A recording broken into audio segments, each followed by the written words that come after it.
হয়, নামনি অসমত পঞ্চায়ত নিৰ্বাচনৰ সময়ছোৱাত দেখিবলৈ পোৱা গৈছিল ৰাইজৰ মাজত এক উখল মাখল পৰিৱেশ।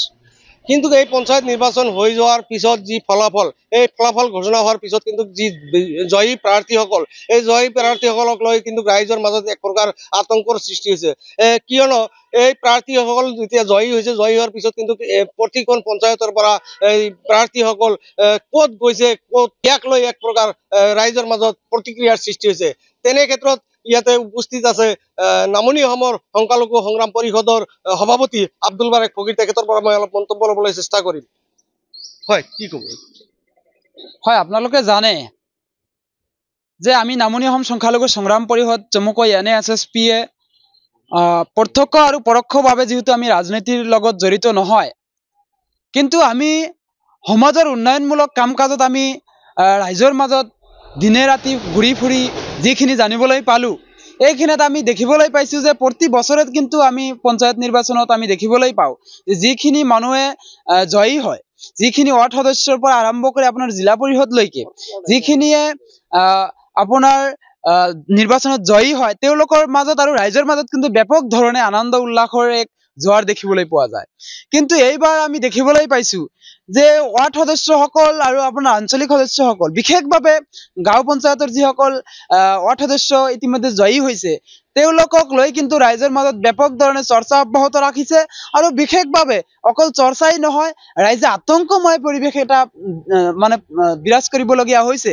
কাৰণ তেওঁলোকে জয়ী হোৱাৰ পিছদিনাৰ পৰাই কৰবাৰ এনেকুৱাও হৈছে যে আপোনাৰ জয়ী হোৱাৰ দিনাই ৰাতিত এনেকুৱা হৈছে যে কোনোবাই ঘৰত কোৱাকৈ আৰু কোনোবাই নকোৱাকৈ তেওঁলোকে পলাই পাত্ৰং দিবলগীয়া হৈছে। আৰু এইটো কি কাৰণত হ'বলগীয়া হৈছে আমি নাজানো, কিন্তু বিশেষ এটা চৰ্চা চলিছে যে যিসকল বিষয়াই, যিসকল আপোনাৰ ৱাৰ্ড সদস্যই তেওঁলোকে পঞ্চায়ত সভাপতি হ'ব বিচাৰিছে, তেওঁলোকে মোটা অংকৰ ধনৰ বিনিময়ত ৱাৰ্ড সদস্যসকলক গোপনে তেওঁলোকক ৰাখিবলৈ বা তেওঁলোকক আপোনাৰ হস্তক্ষেপ কৰি তেওঁলোকক নিৰ্দেশ কৰি ৰখা হৈছে।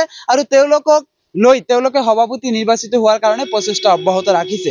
কিন্তু তাৰ মাজতে কিন্তু ৰাইজে এক বিপদজনক পৰিৱেশত কিন্তু ৰাইজে মানে সমাজত চলিবলগীয়া হৈছে। কাৰণ ৰাইজ এতিয়া আতংক, ৰাইজ এতিয়া কি কৰিব সেইটো ধৰিব পৰা নাই। কোনোবাই ঘৰৰ পৰা খুজি পোৱা নাই প্ৰাৰ্থীক। আৰু এনেকুৱা হৈছে যে যদি কোনোবা ব্যক্তিয়ে দেশৰ পৰা বিশেষভাৱে দাম দৰৰ সৃষ্টি হৈছে বুলি আমি নিশ্চয়কৈ ক'ব লাগিব।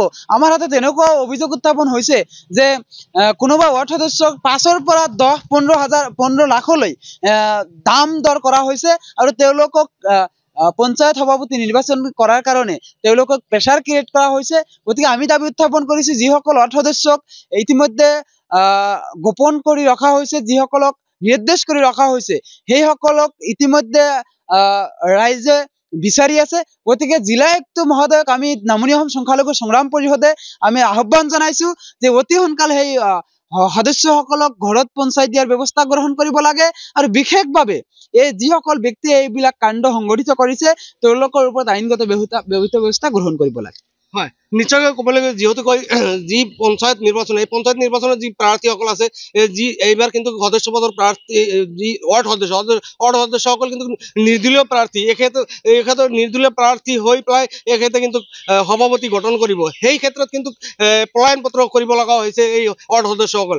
এখেতৰ এক প্ৰকাৰ ক'ব লাগে যে এখেতক লৈ দাম দৰৰ সৃষ্টি হৈছে, ইতিমধ্যে জানিবলৈ পোৱা গৈছে। তেনে ক্ষেত্ৰত কিন্তু যি সদস্যসকল আছে, সদস্যসকল পলায়ন পত্ৰ কৰিব লগা হৈছে। তেখেতক প্ৰতিখন পঞ্চায়তৰ পৰা প্ৰতিজন সদস্য কিন্তু পলায়ন পত্ৰ কৰিছে। তেনে একচুৱেলি ক'বলৈ গ'লে যে এই পঞ্চায়ত নিৰ্বাচন হ'ল উন্নয়নৰ ক্ষেত্ৰত, প্ৰতিখন গাঁৱে গাঁৱে উন্নয়নৰ ক্ষেত্ৰত এই পঞ্চায়ত নিৰ্বাচন পতা হয়। এই পঞ্চায়ত নিৰ্বাচনৰ ক্ষেত্ৰত কিন্তু কোনো ধৰণৰ এই পঞ্চায়ত নিৰ্বাচনক লৈ ৰাইজে কিন্তু বহুত উখল মাখল ৰাইজৰ মাজত পৰিৱেশ আছিল। কিন্তু এই যি ফলাফল, এই ফলাফল ঘোষণা হোৱাৰ পিছত কিন্তু যিহেতু যি ৱাৰ্ড সদস্যসকল আছে, আঞ্চলিক সদস্যসকল আছে, এখেত কিন্তু প্ৰতিখন গাঁৱৰ পৰা পলায়ন পত্ৰ কৰিব লগা হৈছে। কিয়নো এখেতক লৈ এক প্ৰকাৰ দাম দৰৰ সৃষ্টি হৈছে। এখেতক ক্ৰয় কৰিব লাগে, প্ৰতিজন ৱাৰ্ড সদস্যক ক্ৰয় কৰিব লাগিব 5ৰ পৰা 10 লাখ ক্ৰয় কৰি কিন্তু এই সভাপতি পদ গঠন কৰিব লাগে।